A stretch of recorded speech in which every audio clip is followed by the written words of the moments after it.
What up? T-Bob here. And Jake as well. And look at you. You done stumbled upon little OTB Saints, where we bring you all the latest black and gold coverage. Who are the Saints going to draft? Who's going to be their quarterback? What does the salary cap look like? All that information and more.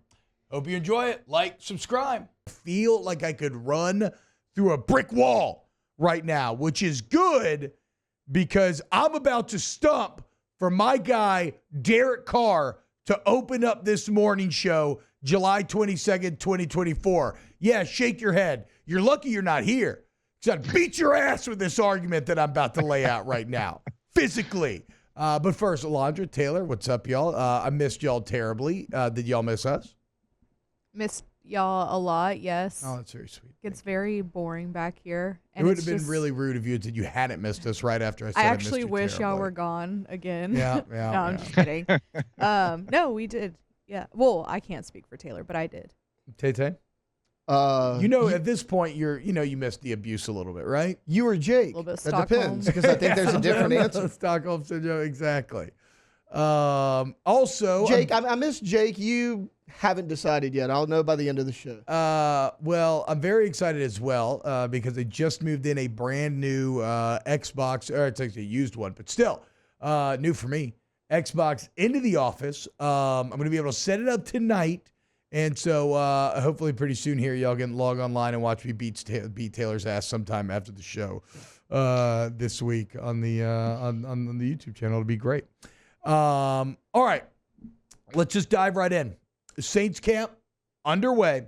And look, there's some like newsy stuff we can get into.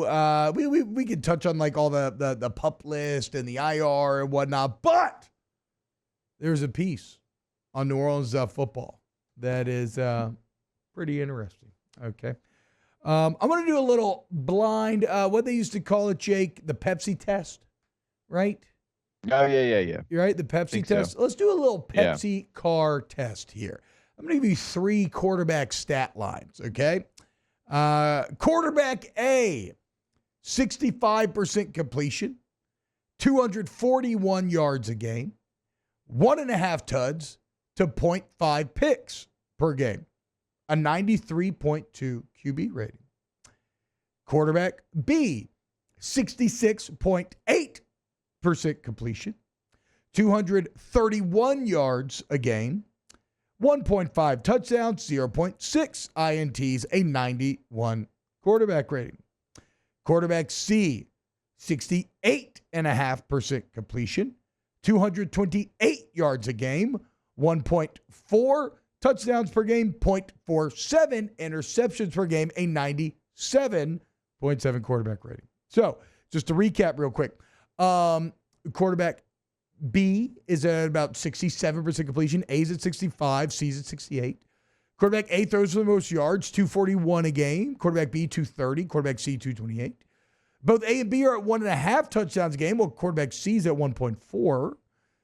A throws half a pick a game, B 0.6, C 0.47, so basically half as well. And again, A 93, B 91, C 97.7. Crazy stuff, huh? Quarterback A is Justin Herbert. Justin Herbert. Pretty damn good. Quarterback B, who do you Joe think that Burrow. is? Oh, it's Joe Burrow. Pretty damn good. How'd you know that? And who's quarterback? I know you. And I who's know quarterback you, and I know the C? 2 quarterbacks that you would have been the most excited to throw into this category would have been Herbert for the Chargers, Burrow for the Bengals. You know what's really funny is I didn't actually do this. This all comes from a New Orleans Football Nick Underhill piece, this whole blind taste test. So that is actually hilarious that you nailed both of the quarterbacks that are on this list. Now, I do not want to misconstrue Nick's message from the piece. He goes out of his way to say, I am not saying Derek Carr is these guys. I would take these guys 100 times out of 100 over Derek Carr, okay? So that is not the point of this. And I'd agree with that, right? We just talked all last week. We were looking at the excellent quarterbacks rolling through Dallas about how much intangibles matter, right? And Joe Burrow's intangibles are otherworldly. Justin Herbert's raw physical talent is otherworldly. Like, Derek Carr has nothing about him that is otherworldly. So I'm not saying these guys, but you know what I am saying? You loved Beer Fest in college, right? Who didn't? Yeah, absolutely. Yeah, who Everybody didn't? loves Yeah, Beer right. Fest in college. You know when they start chanting, "We're not that drunk. We're not." Well, guess what? Derek Carr, he's not that bad. He's not that bad. Okay? He is better than what you give him credit for. And so the point of all this is that a little changes, and we get into maybe where the changes come into. But if that O-line can just be okay, right? If Kubiak can put this offense in a better position to succeed, yes, there's a world where Derek Carr is a successful quarterback and the Saints win a bad NFC South. It's just, it's not as bad. And granted, look, spent a whole week crapping on Graham Mertz, and he's looking a lot like an NFL Graham Mertz, okay? So I feel you on that. But you're close. He's closer than we want to admit. If the red zone was better, I think we could put him in the he's not bad. He's good category. I think the red zone was so bad last year. That's what put him over the top. And so like the money down, that's going to be their biggest challenge. How do you put the ball in the end zone? How do you not attempt field goals? And sometimes you're missing field goals. So I don't even say make a field goal. I say attempting field goals a year ago. Like that is the biggest challenge. You have got like between the 20s, that's good, but that doesn't do anything for you. And so they got to have weapons step up. They got to have the schematics be on point in the red zone, because if he goes up there, then I think you can have this conversation. And by which one was Herbert and which one was Burrow? Herbert was the first one? Herbert was the first one. Herbert was A, so he throws, the numbers are so functionally close, but slightly less completion percentage the other two, but the most yards at 241 per game compared to 231 for Burrow and 228 for Carr. And he throws same number of tuds, a little less picks than Burrow, a little more than Carr. Yeah. So there's something there, and there's something, right? But I think last year it was not putting the ball in the end zone, and that's got to be the thing that goes up this year for them, because all those yards that they got between the 20s, right? That's not nothing. Like I'm not going to just be, there's a lot of people who are like, those are empty yards. And I understand what they're trying to say, but still defenses in the NFL don't just allow you to get yards. Yeah. Right. It's not like, oh, no, you can get it. It's fine. We'll get to the 20, then we'll bow our neck. That's not how it goes. And so there's something there, but they got to put the ball in the end zone. If they do, then we're talking about, a different conversation with Derek Carr.